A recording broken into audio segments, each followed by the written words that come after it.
আমার বন্ধুগণ, আমরা যখন মরে যাই, মরার পরে আমাদেরকে কবরের মধ্যে রাখা হয়।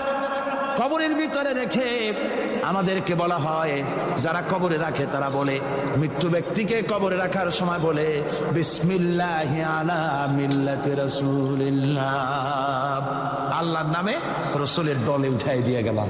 আল্লাহর নামে কার দলে উঠাইলো? রসুলের দলে। চিন্তা করেন ভাইরা, আল্লাহর নামে রসুলের দলে উঠাইলেন কারে? কারে উঠালেন? এই লোকটি তার যৌবনকালে যত মিছিল করেছে, ধর্ম নিরপেক্ষতাবাদের পক্ষে মিছিল করেছে, পুঁজিবাদের পক্ষে মিছিল করেছে, সমাজতন্ত্রের পক্ষে মিছিল করেছে, স্লোগান দিয়েছে, দেওয়ালে লিখেছে, বক্তৃতা করেছে, ভোট দিয়েছে, বই লিখেছে, জীবনে যা কিছু করেছে সব করেছে মানুষের তৈরি করা মতবাদের জন্য।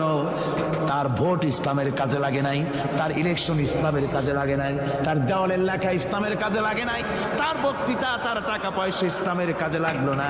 মরে গেছে, পরে মরা মানুষটারে উঠাইয়া বললা রাসূলুল্লাহর দলে উঠাইয়া দিলাম। এখন বলো রাসূলুল্লাহ কেন তোমার মতো মরা লাশটাকে তিনি গ্রহণ করতে যাবে? তোমার জীবনের কোনো কাজই তো ইসলামের জন্য কাজে লাগলো না। তোমার জীবনের একটা দীর্ঘ তো ইসলামের কাজে লাগে নাই। মরছো, তারপরে তোমার মরা লাশ রাসূলুল্লাহ বহন করতে যাবেন কেন? কি দায় টাকা পড়েছে তা? সুতরাং আমি বলতে চাই, আজকের মাহফিলে যত জনতা উপস্থিত হয়েছেন, জান এবং মাল সব কিছু দিয়ে লড়াই করতে হবে আল্লাহর রাস্তায়।